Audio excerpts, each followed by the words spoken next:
Hello friends, स्वागत है आपका आपके अपने YouTube channel the knowledge train में। मैंने हिस्ट्री की पहली क्लास ली थी जिसमें मैंने पाषाण काल और सिंधु घाटी सभ्यता के बारे में बताया था। अब हम पाषाण काल और सिंधु घाटी सभ्यता के कुछ इंपॉर्टेंट क्वेश्चन कर लेते हैं, जिसकी व्याख्या मैं भी आपको देता रहूँगा, जिससे आपका कवर हो जाएगा पाषाण काल और सिंधु घाटी सभ्यता। इससे जो भी प्रश्न आएंगे वो इसी जो मैंने ये सेट बनाया हुआ है इसी से आएंगे। ठीक है, इसमें मैं सारा चीज़ कवर कर दूंगा। इसके पहले आप नोट्स पढ़ लीजिए, फिर ये क्वेश्चन करिए, तो आपको करने में ज़्यादा मज़ा आएगा और सीखने में भी मदद मिलेगी। ठीक है, आइए शुरू करते हैं।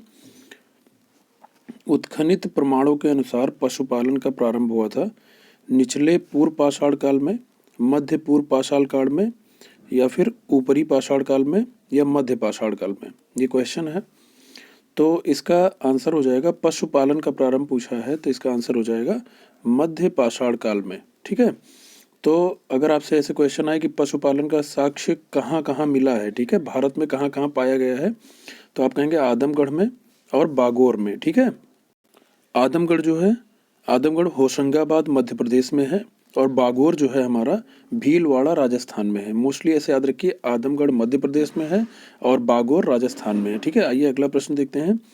एक ही कब्र से 3 मानव कंकाल निकले हैं। ठीक है, ऑप्शन है आपका सराय नाहर राय, दमदमा, सॉरी ये दम्मा लिखा है, इसको दमदमा पढ़िएगा, दमदमा से, माहदहा से, या फिर लंघनाच से। ठीक है, तो एक ही कब्र से 3 मानव कंकाल का जो साक्ष्य मिला है वो दमदमा से मिला है। ठीक है, बगल मैंने लिख भी दिया है, थोड़ा सा गलत हो गया था।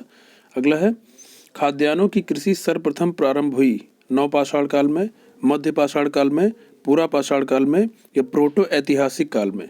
ठीक है, इंपॉर्टेंट क्वेश्चन है, तो इसका करेक्ट आंसर हो जाएगा नवपाषाण काल। ठीक है, खाद्यान्नों की कृषि नवपाषाण काल में प्रारंभ हुई। मैंने डिटेल में इसको समझाया हुआ है, आप पिछला वीडियो देखिएगा जिसमें मैंने हिस्ट्री का लेक्चर लिया हुआ है। ठीक है, अगला है, भारत में मानव का सर्वप्रथम साक्ष्य कहाँ से मिला है? नीलगिरी पहाड़ियाँ, शिवालिक पहाड़ियाँ, नलमाला पहाड़ियाँ, या फिर नर्मदा घाटी। तो जो मानव का सर्वप्रथम साक्ष्य मिला है वो मिला है नर्मदा घाटी से। नोट्स में आपको कहीं हथनौरा भी मिलेगा। ठीक है, तो हथनौरा ही नर्मदा घाटी का एरिया है। ठीक है, मध्य प्रदेश का जो पश्चिमी नर्मदा घाटी का क्षेत्र है वहीं हथनौरा है होशंगाबाद में, वहीं पे आपको मानव का सर्वप्रथम साक्ष्य मिला है। ठीक है, और मानव द्वारा सर्वप्रथम प्रयुक्त अनाज था गेहूं, चावल, जौ, बाजरा। बहुत इंपॉर्टेंट क्वेश्चन है। तो मानव द्वारा सर्वप्रथम जो प्रयुक्त अनाज था वो जौ था, उसके बाद में उसने गेहूं की खेती करना प्रारंभ किया। ठीक है, तो जौ इसका करेक्ट आंसर है। अगला है, भारतीय उपमहाद्वीप में कृषि के प्राचीनतम साक्ष्य प्राप्त हुए हैं कोलडीहवा से, लहुरा देव से, मेहरगढ़ से, या फिर टोकवा से। तो पहले इसको ध्यान से समझ लीजिए। अगर गेहूं का साक्ष्य पूछेगा तो आप कहेंगे मेहरगढ़ से। चावल का साक्ष्य जो है वो कोलडीहवा, प्रयागराज पहले होता था। ठीक है, लेकिन अभी का क्या सीन है कि लहुरा देव जो नए साक्ष्य आए हैं उसमें से लहुरा देव आया है, और लहुरा देव भी चावल के साक्ष्य के लिए ही प्रसिद्ध है। तो अगर आपसे लहुरा देव ऑप्शन दिया है और पूछा है कृषि के प्राचीनतम साक्ष्य, तो आप लहुरा देव को टिक करेंगे। अगर लहुरा देव नहीं दिया है तो आप मेहरगढ़ गेहूं के लिए और कोलडीहवा चावल के लिए। ठीक है, तो लहुरा देव इसमें क्वेश्चन है कृषि के प्राचीनतम साक्ष्य प्राप्त हुए हैं तो लहुरा देव से। ठीक है, लहुरा देव अगर ऑप्शन में नहीं होगा तब आप कोई और टिक करेंगे, इसको आप ध्यान रखिएगा। ठीक है, अभी का जो नया चल रहा है उसमें लहुरा देव है। तो ये जान लीजिए लहुरा देव कहाँ पे है, ये उत्तर प्रदेश के संत कबीर नगर में है। ठीक है, मेहरगढ़ कहाँ है, यह पाकिस्तान के बलूचिस्तान में है, और कोलडीहवा प्रयागराज में। ठीक है, अगला है, उस स्थल का नाम बताइए जहाँ से प्राचीनतम अस्थायी जीवन के प्रमाण मिले हैं। धौलावीरा, किली गुल मोहम्मद, कालीबंगा, या फिर मेहरगढ़। तो प्राचीनतम अस्थायी जीवन कैसे कह सकते हैं, इसको यही कहेंगे कि जहाँ पे ये सर्वप्रथम कृषि के साक्ष्य प्राप्त हुए थे, मतलब जहाँ पे आदमी खेती करता था तो खाना पीना खाएगा रहेगा तो वहीं पे तो अस्थायी जीवन मिलेगा ना। तो इसमें मेहरगढ़ है, कृषि का प्राचीनतम साक्ष्य गेहूं का वहाँ मिला था, तो इसका करेक्ट आंसर हो जाएगा मेहरगढ़। अगला है, किस स्थान से मध्य पाषाण काल में पशुपालन के साक्ष्य मिले हैं? ठीक है, औदे, बोरी, बागोर, या फिर लखनिया। तो अभी जैसे पहला क्वेश्चन था पशुपालन वाला पूछा था, तो वैसे ये भी है। ठीक है, तो मध्य पाषाण काल में पशुपालन के साक्ष्य मिले हैं बागोर से। ठीक है, और बागोर कहाँ पे है, ये बागोर राजस्थान के भीलवाड़ा जिले में स्थित है। ठीक है, तो इसका करेक्ट आंसर क्या हो जाएगा, बागोर। बागोर कहाँ पे है, राजस्थान में। ठीक है, नौदा टोली का उत्खनन किया था, नौदा टोली को उत्खनित किया था। ठीक है, ये अच्छा क्वेश्चन है, कई बार पूछा गया है। के.डी. वाजपेयी ने, वी.एस. वाकांकड़ ने, एच.डी. सांकलिया ने या फिर मार्टिमर व्हीलर ने। ठीक है, इंपॉर्टेंट क्वेश्चन है। नौदाटोली कहाँ है पहले ये जानिए। नौदाटोली मध्य प्रदेश में है और पुणे के एक प्रोफेसर थे एच.डी. सांकलिया, उन्होंने ही इसका उत्खनन किया था। ठीक है, तो इसको याद रखिएगा। अगला है, राख का टीला किस नौ पाषाणिक स्थल से मिला है। बुधियाल, संगनकल्लू, कोलडीहवा या फिर ब्रह्मगिरी। तो जो राख का टीला है ये संगनकल्लू से मिला है और संगनकल्लू कहाँ पर है, कर्नाटक में है। ठीक है, इसको याद रखिएगा, संगनकल्लू कर्नाटक में। अगला है, निम्न में से कौन सा स्थल प्रागैतिहासिक चित्रकला के लिए प्रसिद्ध है। अजंता, भीमबेटका, बाघ या फिर अमरावती। ठीक है, तो इसका करेक्ट आंसर हो जाएगा, चित्रकला के लिए जो प्रसिद्ध है वो है भीमबेटका। क्वेश्चन अगर यह है कि भीमबेटका की गुफाएं कहाँ मिलती हैं, तो आप कहेंगे अब्दुल्लागंज, रायसेन में। ठीक है, या फिर क्वेश्चन अगर ऐसा है कि किस शिलाश्रय से सर्वाधिक चित्र प्राप्त हुए हैं, तो आप टिक करेंगे भीमबेटका। ठीक है, इंपॉर्टेंट है। अगला है, गैरिक मृदभांड पात्र का नामकरण हुआ था। हस्तिनापुर में, अहिछत्र में, नोह में या फिर लाल किला में। ये सारे क्वेश्चंस आपको नोट्स में मेरे मिल जाएंगे, जिसके पहले का वीडियो मैंने बनाया था उसमें मैंने कुछ इंपॉर्टेंट पॉइंट्स लिखवाए हैं। वो एक एक पॉइंट इंपॉर्टेंट है, आप लोग उसको नोट डाउन करके याद कर लीजिएगा। ठीक है, समझ भी लीजिएगा, मैंने समझाया भी है। तो इसका करेक्ट आंसर हो जाएगा, जो गैरिक मृदभांड पात्र के साक्ष्य मिले हैं वो हस्तिनापुर से मिले हैं। ठीक है, हस्तिनापुर से। अगला है, किस स्थल से मानव कंकाल के साथ कुत्ते का कंकाल भी शवाधान से प्राप्त हुआ है। ब्रह्मगिरी से, बुर्जहोम से, चिरांद से या फिर मास्की से। तो इसका करेक्ट आंसर हो जाएगा बुर्जहोम से। ठीक है, बुर्जहोम से मानव कंकाल के साथ कुत्ते का कंकाल का शवाधान प्राप्त हुआ है। बुर्जहोम जो है ये जम्मू कश्मीर के निकट श्रीनगर का, मतलब श्रीनगर में एक स्थान था। ठीक है, अगला है, विंध्य क्षेत्र के किस शिलाश्रय से सर्वाधिक मानव कंकाल मिले हैं। मोरहन पहाड़, घघरिया, बघाई खोर या फिर लेखहिया। तो इसका करेक्ट आंसर हो जाएगा, सर्वाधिक मानव कंकाल जो प्राप्त हुए हैं लेखहिया से प्राप्त हुए हैं। ठीक है, अगला है, भारतीय पुरातत्व का जनक किसे कहा जाता है। ये बहुत बेसिक क्वेश्चन है, कई बार पूछा गया है। ठीक है, इसको ऐसे याद रखिएगा, Alexander Cunningham, John Marshall, Mortimer Wheeler या फिर जेम्स प्रिंसेप। ठीक है, तो भारतीय पुरातत्व के जनक जो हैं वो अलेक्जेंडर कनिंघम को कहा जाता है। ठीक है, इसको याद रखिएगा। अगला क्वेश्चन है, सिंधु सभ्यता का संबंध है प्रागैतिहासिक युग से, आद्य ऐतिहासिक युग से, ऐतिहासिक युग से या फिर उत्तर ऐतिहासिक युग से। ठीक है, सिंधु सभ्यता का जो संबंध है वो आद्य ऐतिहासिक युग की सभ्यता है। ठीक है, इसकी क्या विशेषता है आद्य ऐतिहासिक युग की, वो ये है कि यहाँ पर लेखन कला का ज्ञान तो हो गया था। ठीक है, हमने ये देखा था कुछ लिखी हुई वस्तुएं हमें मिली थी लेकिन उसको हम पढ़ नहीं पाए थे। ठीक है, ये आद्य ऐतिहासिक युग की विशेषता है और इसमें जो खुदाई से साक्ष्य मिले थे वो तो मिले ही थे। ठीक है, ऐतिहासिक युग में क्या था कि हमें लेखन कला का ज्ञान भी था, हम लिखी हुई चीज़ें जो मिली थी वो पढ़ भी पाए थे और उसके साथ में पुरातात्विक जो साक्ष्य मिले थे वो भी हमें मिले थे। प्रागैतिहासिक पहले नंबर पे जो प्रागैतिहासिक है, इसमें क्या है कि हमें जो भी साक्ष्य मिले हैं वो सिर्फ खुदाई से मिले हैं। ठीक है, हमें लेखन कला का ज्ञान भी नहीं था। अगला है, सिंधु घाटी की सभ्यता गैर आर्य थी क्योंकि वह नगरीय सभ्यता थी, उसकी अपनी लिपि थी, उसकी खेतिहर अर्थव्यवस्था थी या उसका विस्तार नर्मदा घाटी तक था। पूछा गया है कि गैर आर्य क्यों थी, क्योंकि सिंधु घाटी सभ्यता में हमने पढ़ा हुआ है कि ये एक नगरीय सभ्यता थी। ठीक है, यहाँ पे नगर बसे हुए थे, लेकिन जो आर्यों की सभ्यता थी वो नगरीय नहीं थी, वो ग्रामीण थी। तो गैर आर्य क्यों थी, क्योंकि ये नगरीय सभ्यता थी। ठीक है, अगला है, हड़प्पा में मिट्टी के बर्तनों पर सामान्यतः किस रंग का उपयोग हुआ है। हड़प्पा से जो मिट्टी के बर्तन मिले हैं उन बर्तनों पर सामान्यतः किस रंग का उपयोग हुआ है। लाल, नीला, हरा, पांडु या फिर नीला। तो हड़प्पा सभ्यता में जो मिट्टी का बर्तन बनाया जाता था, शुरुआत में पैर से जो चाक है उसको पैर से चलाया जाता था, लेकिन उसके बाद में जब थोड़ा बहुत परिपक्वता आई, मेच्योरिटी आई, तो हाथ से चाक को चला के बर्तन बनाए जाने लगे, मिट्टी के बर्तन बनते थे। दो तरह के बर्तन बनाए जाते थे, एक बिना डिज़ाइन के, एक डिज़ाइन वाले। ठीक है, इसको मृदभांड कहते थे। मृदभांड मतलब मिट्टी के बर्तन। ठीक है, एक बिना चित्र वाले, एक चित्रित मृदभांड। ठीक है, तो इसमें ये होता था कि जब मिट्टी में, मृदभांड में जो मिट्टी होती थी, जिस मिट्टी से बनाया जाता था, उसमें रेत मिलाया जाता था। तो जब ये बर्तन पकते थे तो ये हल्के भूरे लाल रंग का रूप ग्रहण कर लेते थे। ये जो मिट्टी के बर्तन होते थे, इनके ऊपरी हिस्से में लाल रंग की पुताई की जाती थी और निचले हिस्से में काले रंग की पुताई की जाती थी। ठीक है, तो हड़प्पा में मिट्टी के बर्तनों पर सामान्यतः किस रंग का प्रयोग हुआ है? तो इसका करेक्ट आंसर हो जाएगा लाल रंग का। ठीक है, अगला है, मूर्ति पूजा का आरंभ कब से माना जाता है? पूर्व आर्य, उत्तर वैदिक काल, मौर्य काल या फिर कुषाण काल? ठीक है, इंपॉर्टेंट क्वेश्चन है। मूर्ति पूजा का आरंभ पूछा है। मूर्ति पूजा का आरंभ मतलब कि शुरुआत कब से हुई? तो इसमें जो पूर्व आर्य लिखा हुआ है, पूर्व आर्य का मतलब आर्यों से पहले क्या शुरुआत हुई थी? तो आर्यों के जस्ट पहले सिंधु घाटी सभ्यता में भी जो है मूर्ति पूजा होती थी। ठीक है, मूर्ति पूजा प्रचलित थी, क्योंकि हमने पढ़ा हुआ है कि जो मातृ देवी थी उनकी मिट्टी की मूर्तियां और मुहरें मिली हैं। तो मिट्टी की मूर्ति मिली है तो वहाँ मूर्ति पूजा होती रही होगी ना। तो मूर्ति पूजा का आरंभ कब से माना जाता है? पूर्व आर्य से। ठीक है, मतलब सिंधु घाटी सभ्यता से, आर्यों के पहले से। अगला है, निम्न पशुओं में से किस एक का हड़प्पा संस्कृति में पाई मुहरों और टेराकोटा कलाकृतियों में निरूपण नहीं हुआ था? गाय, हाथी, गैंडा, बाघ? ठीक है, हमने जो नोट्स पढ़ाए हैं उसमें मैंने बताया है कि हाथी, गैंडा, बाघ, हिरण, भेड़ आदि का अंकन था।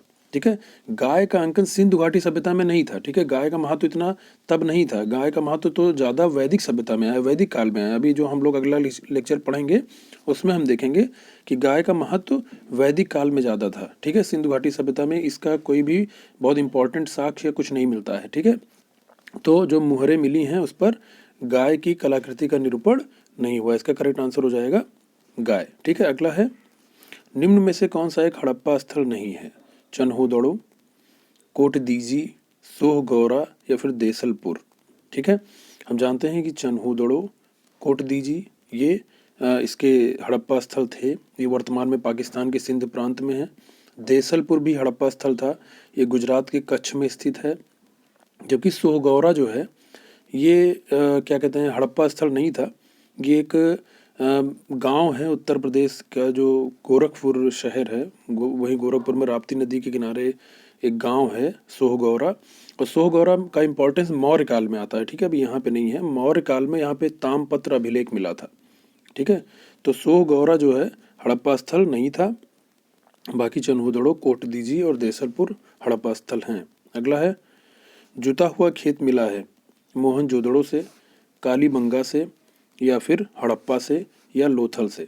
ठीक है, तो जुता हुआ खेत जो मिला है ये आपका कालीबंगा से मिला है। ठीक है, इसको याद रखिएगा, जुता हुआ खेत कालीबंगा से मिला है। अगला है, विशाल स्नानागार किस पुरातत्व स्थल से खोजा गया है?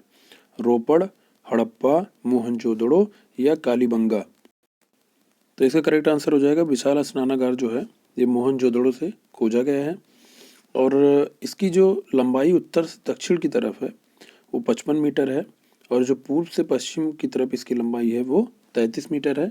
ठीक है, मोहनजोदड़ो में विशाल स्नानागार पाया गया है। अगला है, हड़प्पा संस्कृति के स्थल एवं उनकी स्थिति संबंधी निम्नलिखित युग्मों में से कौन एक सही सुमेलित नहीं है?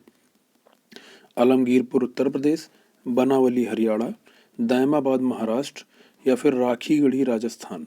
ठीक है, तो आलमगीरपुर उत्तर प्रदेश सही है, हम जानते हैं। बनावली हरियाणा भी सही है। दायमाबाद महाराष्ट्र में है, जबकि राखीगढ़ी राजस्थान में ना होके हरियाणा में है। ठीक है, इसको याद रखिएगा, राखीगढ़ी हरियाणा में है। अगला है, सूची 1 को सूची 2 से मिलाना है। सूची 1 में है मांडा, दायमाबाद, कालीबंगा, राखीगढ़ी, और सूची 2 में है राजस्थान, हरियाणा, जम्मू कश्मीर, महाराष्ट्र। तो मांडा जो है इसको कहाँ से मिलाएंगे? मांडा को हम जम्मू कश्मीर से मिलाएंगे। ठीक है, जम्मू कश्मीर का स्थल है। दायमाबाद कहाँ का है? महाराष्ट्र का है दायमाबाद। कालीबंगा राजस्थान का है। ठीक है, और राखीगढ़ी हरियाणा का है। ठीक है, इसको ऐसे मिला लेंगे। अगला है, चन्हूदड़ो के उत्खनन का निर्देशन किया था। ठीक है, J.H. मैके ने, सर जॉन मार्शल ने, I.E.M. व्हीलर ने या फिर सर ऑरल स्टीन ने? ठीक है, पूछ रहा है कि चन्हूदड़ो का उत्खनन किसने किया था। ठीक है, तो चन्हूदड़ो का जो, इस क्वेश्चन में थोड़ा सा ट्विस्ट है कि चन्हूदड़ो का जो अगर खोज पूछेगा तो खोज की थी N.G. मजूमदार ने। ठीक है। लेकिन अगर कहेगा इसका उत्खनन किसने किया था, देखिए खोज हुई थी इसकी 1931 में, NG मजूमदार ने किया था खोज, लेकिन इसको उत्खनन मतलब यहाँ खुदाई किसने करवाई थी, तो खुदाई JH मैके ने करवाई थी। ठीक है, इसको याद रखिएगा। उत्खनन पूछा है तो JH मैके ने, अगर पूछे चनहुदड़ो की खोज किसने की थी तो वो होगा मजूमदार ने, NG मजूमदार ने। ठीक है, इसको याद रखिएगा, इंपॉर्टेंट क्वेश्चन है। अगला है, वह हड़प्पीय नगर जिसका प्रतिनिधित्व लोथल का पुरातत्व स्थल करता है किस नदी पर स्थित था, नर्मदा, माही, भोगवा या फिर भीमा। ठीक है, इंपॉर्टेंट क्वेश्चन है। मेन इसको ऐसे भी समझ सकते हैं कि इसमें पूछा गया है कि लोथल किस नदी के किनारे स्थित था। ठीक है, तो जो लोथल था ये भोगवा नदी के किनारे स्थित था। ठीक है, लोथल कहाँ था, भोगवा नदी के किनारे स्थित था, और लोथल से ही बंदरगाह पाया गया है जिसको डॉक यार्ड भी कहते हैं। ठीक है, इसको याद रखिएगा। लोथल आपका कहाँ पे स्थित था, भोगवा नदी के किनारे। ठीक है, अगला है, भारत में हड़प्पा का बृहद स्थल है राखीगढ़ी, धौलावीरा, कालीबंगा या फिर लोथल। ठीक है, तो हड़प्पा सभ्यता का जो सबसे बड़ा स्थल जो भारत में पाया गया है, जो भारत के अंदर सबसे बड़ा स्थल है, वह है हरियाणा के हिसार जिले में जो राखीगढ़ी स्थल है, वो भारत का, आप इसको ध्यान रखिएगा, भारत में पाया जाने वाला पूछा है। ठीक है, तो आपका क्या आंसर हो जाएगा, राखीगढ़ी। ठीक है, मोहनजोदड़ो, हड़प्पा ये सब पाकिस्तान में चले गए हैं। ठीक है, जो मोहनजोदड़ो और हड़प्पा और ये सब सिंधु घाटी सभ्यता के स्थल थे, ये पाकिस्तान में चले गए हैं, लेकिन भारत में जो स्थल है सबसे बड़ा वो राखीगढ़ी है। ठीक है, राखीगढ़ी कहाँ पे है, हरियाणा में है, मैंने बताया है। अगला है, सिंधु घाटी के लोग पूजा करते थे पशुपति की, इंद्र और वरुण की, ब्रह्मा की या फिर विष्णु की। ठीक है, तो जो सिंधु घाटी के लोग थे ये पूजा करते थे पशुपति की, मतलब पशुपति शिव भी कह सकते हैं इनको, शिव की पूजा करते थे, क्योंकि जो मोहनजोदड़ो से एक मुहर प्राप्त हुई है उसमें एक योगी या फिर पुजारी की आकृति बनी हुई है, पशुपति की भी आकृति बनी हुई है। ठीक है, तो इसको ध्यान रखिएगा। अगला है, मोहनजोदड़ो एवं हड़प्पा की पुरातात्विक खुदाई के प्रभारी थे। ठीक है, Lord Macaulay, sir John martial, Clive या फिर कर्नल टॉड। ठीक है, इसमें दो नाम तो मैकाले और क्लाइव तो आपके आधुनिक भारत के हैं। ठीक है, तो बहुत बात की बात है, ये तो ऐसे ही बेसिक से समझ में आ जाना चाहिए क्वेश्चन कि सर जॉन मार्शल या कर्नल टॉड में से एक आंसर होगा, तो इसका आंसर हो जाएगा सर जॉन मार्शल। ठीक है, अगला है, हड़प्पा का उत्खनन करने वाले प्रथम पुरातत्वविद जो इसके महत्व को नहीं समझ पाया। ठीक है, ऐसा कौन था जिसने हड़प्पा के महत्व को नहीं समझा। ठीक है, इंपॉर्टेंट क्वेश्चन है। A Cunningham, sir John Marshall, Mortimer Wheeler या फिर जॉर्ज F डेल्स। ठीक है, तो इसका करेक्ट आंसर हो जाएगा ए कनिंघम। इन्होंने भारतीय महाद्वीप के टीलों की खोज तो की थी, जो ऐतिहासिक महत्व के, जो भारतीय महाद्वीप के उपमहाद्वीप के जो टीले थे उसकी खोज की थी, लेकिन ये हड़प्पा के जो टीले थे उसके महत्व को समझ नहीं पाए थे। ठीक है, अगला है, हाथी दांत का पैमाना हड़प्पीय संदर्भ में मिला है, हाथी दांत का पैमाना कहाँ से मिला है, ये क्वेश्चन है। कालीबंगा में, लोथल में, धौलावीरा में या फिर बनावली में। तो हाथी दांत का जो पैमाना मिला है वो लोथल से मिला है, और आप जानते हैं लोथल गुजरात में है। ठीक है, लोथल से हमें और भी अभी मैंने बताया बंदरगाह मिला हुआ है। ठीक है, बहुत इंपॉर्टेंट क्वेश्चन है। अगला है, निम्न में से कौन सा स्थल घग्गर और उसकी सहायक नदियों की घाटी में स्थित है, आलमगीरपुर, लोथल, मोहनजोदड़ो या फिर बनावली। ठीक है, इंपॉर्टेंट क्वेश्चन है कि घग्गर और उसकी सहायक नदियों की घाटी में स्थित जो जगह है वो है बनावली, और बनावली कहाँ पे है अगर ये क्वेश्चन पूछा जाए तो ये हरियाणा में है। ठीक है, इसको याद रखिएगा। हड़प्पा संस्कृति के संदर्भ में शैलकृत स्थापत्य के प्रमाण कहाँ से मिले हैं, मोस्ट इंपॉर्टेंट क्वेश्चन है। कालीबंगा, धौलावीरा, कोट दीजी या फिर आमरी। ठीक है, शैलकृत स्थापत्य पूछा है, तो शैलकृत स्थापत्य जो मिला है ये धौलावीरा से मिला है। ठीक है, धौलावीरा जो है ये राखीगढ़ी के बाद भारत में स्थित हड़प्पा सभ्यता की दूसरी बड़ी बस्ती है। ठीक है, पहली राखीगढ़ी है, दूसरी धौलावीरा है। धौलावीरा हमारा कहाँ पे है, गुजरात में है। ठीक है, यहाँ पे शैलकृत स्थापत्य का प्रमाण जो मिला है वो एक जलकुंड मिला है, जो शैलकृत जलकुंड है। ठीक है, अगला है, एक उन्नत जल प्रबंधन व्यवस्था का साक्ष्य प्राप्त हुआ है, एक उन्नत जल प्रबंधन व्यवस्था कहाँ से मिला है, आलमगीरपुर से, धौलावीरा से, कालीबंगा से या फिर लोथल से। तो जो धौलावीरा के निवासी थे वो एक अच्छी जल प्रबंधन व्यवस्था से परिचित थे। ठीक है। वहाँ पे जलाशय भी बना हुआ था और वो जलाशय में ही अपना पानी इकट्ठा करते थे और उसको यूज करते थे, ठीक है। तो उन्नत जल प्रबंधन व्यवस्था अगर आपसे कभी क्वेश्चन पूछ ले तो आप कहेंगे कहाँ पे, धौलावीरा में, धौलावीरा गुजरात में, ठीक है। अगला है, निम्न में से कौन सी सभ्यता नील नदी के किनारे पनपी? रोमन सभ्यता, सिंधु घाटी सभ्यता, यूनानी सभ्यता या फिर मिस्र की सभ्यता, ठीक है। इंपॉर्टेंट क्वेश्चन है। तो जो मिस्र की सभ्यता थी वो नील नदी के किनारे पनपी, ठीक है। और मिस्र को ही नील नदी का उपहार भी कहा जाता है, आप लोग इसको बहुत पहले से पढ़ते आए होंगे, ठीक है। और जो इसकी समकालीन सभ्यता थी, अगर आपसे पूछा जाए कि मिस्र की सभ्यता की समकालीन सभ्यता, या फिर ऐसे पूछ ले कि सिंधु घाटी सभ्यता की समकालीन सभ्यता कौन सी थी, तो अगर क्वेश्चन जो हम पढ़ रहे हैं टॉपिक उसके अकॉर्डिंग अगर क्वेश्चन आता है कि सिंधु घाटी सभ्यता किसकी समकालीन थी, तो हम कहेंगे कि मिस्र की सभ्यता और मेसोपोटामिया की सभ्यता, इन दोनों सभ्यता के समकालीन हमारी सिंधु घाटी सभ्यता थी, ठीक है। मिस्र की सभ्यता नील नदी के किनारे और मेसोपोटामिया की सभ्यता इराक में विकसित हुई थी। अगला है, लेखन कला की उचित प्रणाली विकसित करने वाली सर्वप्रथम प्राचीन सभ्यता थी। क्वेश्चन है कि लेखन कला किस सभ्यता में विकसित हुई थी? सिंधु सभ्यता, मिस्र सभ्यता, सुमेरिया सभ्यता या फिर चीन की सभ्यता। तो अगर आपसे पूछा जाए कि लेखन कला का आविष्कार किसने किया या फिर लिपि का, जो लेखन लिपि है इसका प्रथम आविष्कारक कौन था, जिसका करेक्ट आंसर हो जाएगा सुमेरिया की सभ्यता में जो है इसका लेखन कला का सर्वप्रथम आविष्कार किया गया था, ठीक है। इसको ध्यान रखिएगा, सुमेरिया की सभ्यता, यहाँ पे लेखन कला। कुछ क्वेश्चन मैंने और ऐड किए हैं, देखिए आप देखेंगे तो इसमें पूरे 37 क्वेश्चन के सेट में शुरुआत के 14-15 क्वेश्चन पाषाण काल के हैं, उसके बाद में सिंधु घाटी सभ्यता के क्वेश्चन हैं।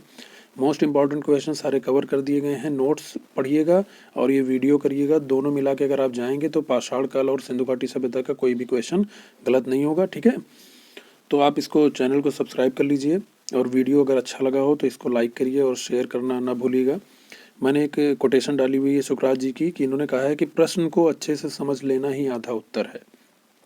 ये बहुत ही सटीक बात है। आप जब भी पेपर देने जाएं तो सबसे पहला काम ये करिए कि एक सामान्य रूप से ठीक से दिमाग को संतुलित करके पहले प्रश्न को ठीक से पढ़िए। कभी हम क्वेश्चन करते हैं तो पूछता है कि इनमें से कौन नहीं है, और नहीं को हम नेगलेक्ट कर देते हैं क्योंकि हम प्रश्न को अच्छे से ना पढ़ते हैं और ना समझते हैं।